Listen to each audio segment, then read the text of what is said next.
UPSC, GPSC કે ગુજરાત રાજ્ય સરકારની કોઈ પણ ભરતી પરીક્ષાની આપ તૈયારી કરી રહ્યા હો અને એ માટે યોગ્ય માર્ગદર્શન અને શિક્ષણની આપને જરૂરિયાત લાગતી હોય તો આપણી સંસ્થા સંવિધાન કરિયર એકેડેમીનો આપ સંપર્ક કરી શકો. કોન્ટેક્ટ નંબર છે 8469743567. ગાંધીનગર તેમજ અમદાવાદ બંને જગ્યાએ આપણા કેન્દ્રો આવેલા છે.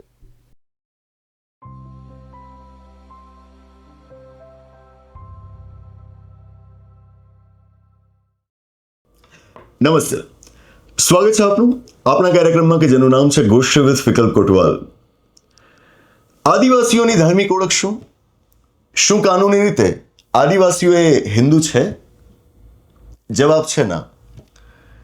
કાયદાકીય રીતે તમે સીધો એવો દાવો ન કરી શકો કે આદિવાસીઓ એ હિન્દુ જ છે. આ વાત સંપૂર્ણપણે તથ્ય આધારિત છે, છતાં ઘણાને આ વાત સમજાતી નથી હોતી અને એટલા માટે ઘણા મહિનાઓ પહેલા આ વિષય ઉપર આપણે ગોષ્ઠી કરી હતી કે આદિવાસીઓની ધાર્મિક ઓળખ આખરે છે શું. હાલ દલિતોની ધાર્મિક ઓળખ ચર્ચામાં છે. એક બે દિવસ પહેલા સુપ્રીમ કોર્ટે આ વિષય ઉપર એક ચુકાદો આપ્યો ને કે જેના ઉપર આપણે ગોષ્ઠી કરી હતી.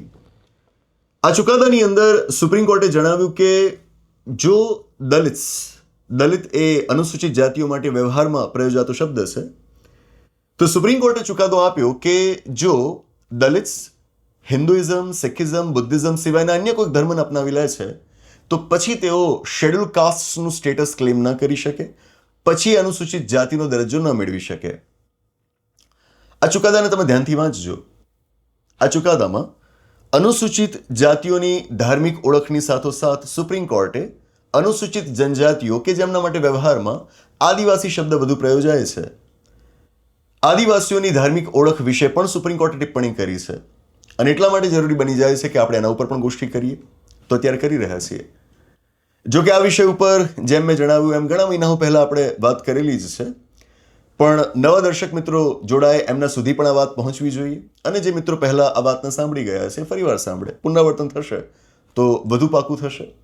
સમજીએ.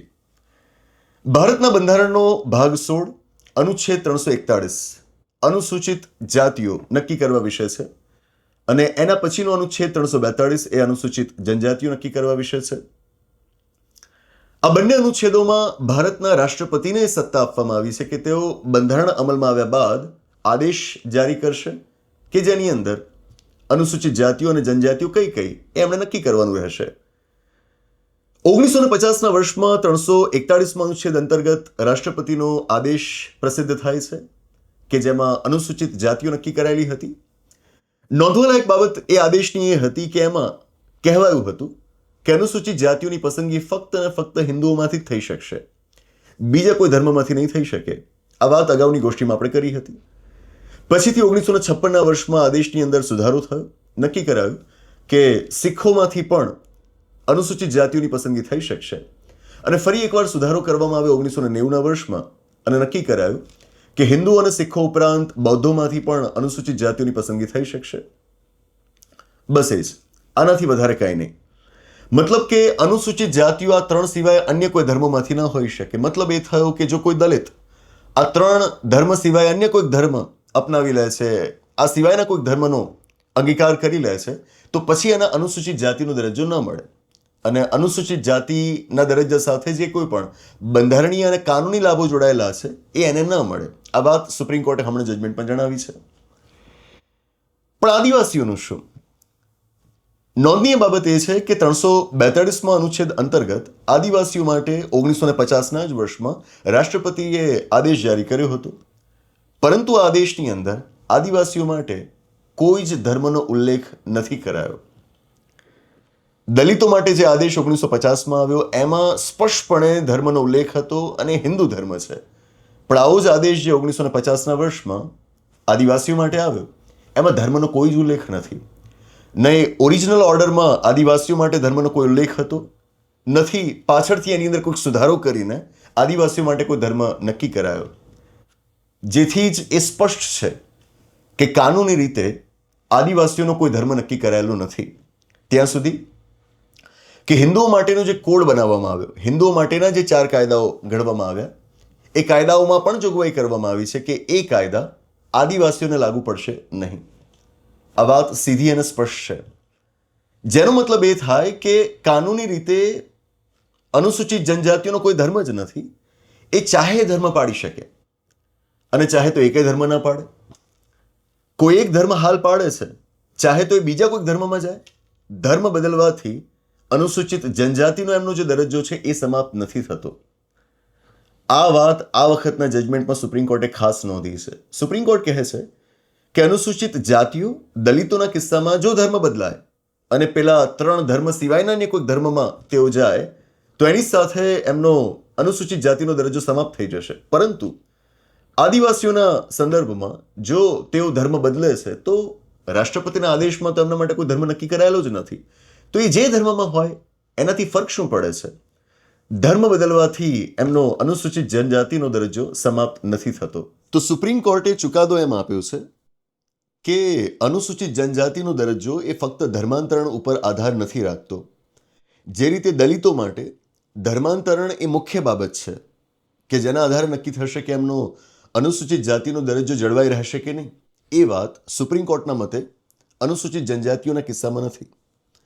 સુપ્રીમ કોર્ટ કહે છે કે ભલે ને આદિવાસીઓમાંથી કોઈકણે ધર્મ બદલ્યો હોય, પણ ધર્મ બદલવા છતાં જો એ પોતાના સમુદાય સાથે જોડાયેલા રહ્યા છે, એના રીતિ રિવાજો, એની પ્રથાઓ, એની પરંપરાઓને જો વળગી રહ્યા છે ને, તો એ હજુ અનુસૂચિત જનજાતિ કહેવાશે. એમનો દરજ્જો છીનવાઈ નહીં જાય. 2004ના વર્ષમાં એક કેસ થયો હતો જેનું નામ છે state of Kerala versus Chandramohan. અને આ કેસના ચુકાદામાં કોઈ સામાજિક સમૂહને આદિવાસી સમુદાય ગણવા માટેની ચોક્કસ શરતો નક્કી કરવામાં આવી હતી. જેમ કે એમાંની એક શરત હતી કે એમની બોલી એક હોય, એમની એક સરકાર હોય અને કોઈ સામાન્ય ઉદ્દેશ્ય માટે, એક સમાન ઉદ્દેશ્ય, એક સમાન હેતુ માટે એ લોકો ભેગા થઈને કામ કરતા હોય, તો આવા કોઈક સામાજિક સમૂહને તમે આદિવાસી સમુદાયની વ્યાખ્યામાં લઈ શકો. સુપ્રીમ કોર્ટ આ વાતનો હવાલો આપીને જણાવે છે કે જો કોઈ આદિવાસી વ્યક્તિ એ ધર્માંતરણ કરી લે છે પણ જો એ આ શરતોને સંતોષવાનું ચાલુ રાખે છે, મતલબ કે પોતાના સમુદાયથી એ વિખૂટો નથી પડી ગયો, તો એનો અનુસૂચિત જનજાતિનો દરજ્જો સમાપ્ત નહીં થાય. આ કાનૂની બાબતોને સમજવાની જરૂર છે કે અનુસૂચિત જનજાતિઓ માટે, આદિવાસીઓ માટે કાયદાની અંદર તેમજ સુપ્રીમ કોર્ટના ચુકાદાઓથી પણ જે સ્પષ્ટ થાય છે એમ કોઈ ધર્મ નક્કી નથી કરાયેલો. અહીં આગળ આપણે નોંધવું રહ્યું, જેમ અગાઉ પણ આપણે વાત કરી કે હિન્દુઓ માટેના જે કાયદા ઘડવામાં આવ્યા એમાં અનુસૂચિત જનજાતિઓને બાકાત રાખવામાં આવી છે. રાષ્ટ્રપતિના આદેશમાં પણ એમના માટે કોઈ ધર્મ નક્કી નથી કરવામાં આવ્યો. સ્વતંત્રતા બાદ યુનિફોર્મ સિવિલ કોડ બનાવનારું પહેલું રાજ્ય બન્યું ઉત્તરાખંડ, કે જેણે આ યુનિફોર્મ સિવિલ કોડની અંદર આદિવાસીઓને નથી સમાવ્યા. અસામ રાજ્યના મુખ્યમંત્રીએ જે તે વખતે વચન આપેલું હતું કે જ્યારે અસામ રાજ્ય માટે યુનિફોર્મ સિવિલ કોડ બનશે ને તો એની અંદર આદિવાસીઓનો સમાવેશ નહીં કરવામાં આવે. નાગાલેન્ડ રાજ્ય, ત્યાં લગભગ 86% જેટલી વસ્તી આદિવાસી છે. નાગાલેન્ડ રાજ્યની વિધાનસભાએ એમના રાજ્યને યુનિફોર્મ સિવિલ કોડમાં ન સમાવવા માટેનો એક ઠરાવ પસાર કરેલો છે. અને આમ કરીને એમણે કેન્દ્ર સરકારને કહેલું છે કે જો યુનિફોર્મ સિવિલ કોડ બને ને તો એની અંદર આદિવાસીઓને તમારે સામેલ ન કરવા, આવી રજૂઆત એમણે કરેલી છે. અને જો સૌથી તાજું ઉદાહરણ આપણે લેવું હોય તો આપણે ગુજરાત રાજ્યની અંદર જે યુનિફોર્મ સિવિલ કોડ બન્યો, આપે વાંચ્યું હશે, તો એની અંદર પણ અનુસૂચિત જનજાતિઓનો સમાવેશ નથી કરવામાં આવ્યો. આ કાનૂની મુદ્દાઓની સમજ હોવી જરૂરી છે. હાલ જે ચુકાદો આવ્યો છે એમાં ફક્ત દલિતોની ધાર્મિક ઓળખ વિશે ચર્ચાઓ ચાલી, પણ આ ચુકાદાની અંદર જ્યાં આદિવાસીઓની ધાર્મિક ઓળખ વિશે પણ આટલા અગત્યના અવલોકનો આવ્યા, એના ઉપર જાજુ કોઈનું ધ્યાન ગયું નથી. અને એટલા માટે આવા મુદ્દા ઉપર ગોષ્ઠી કરવી જરૂરી બની જાય છે. આ ઉપરાંત પહેલાં પણ આ વિષય ઉપર આપણે જે ગોષ્ઠીઓ કરેલી છે, આપને આગ્રહ રાખીશ કે એ ગોષ્ઠીઓ આપ જોશો અને આમ કરીને આદિવાસીઓની ધાર્મિક ઓળખ વિશેની જે સાચું કાનૂની સમજ છે એને વિકસાવવાનો આપણે પ્રયત્ન કરીએ. તો બસ એ જ, આની સાથે આ ગોષ્ઠીની આગળ સમાપ્ત જાહેર કરીએ છીએ. આવનાર એપિસોડમાં આવી જ કોઈક નવી વાત સાથે, એક રસપ્રદ ચર્ચા સાથે, એક નવી ગોષ્ઠી સાથે પાછા મળીશું. આભાર. નમસ્તે.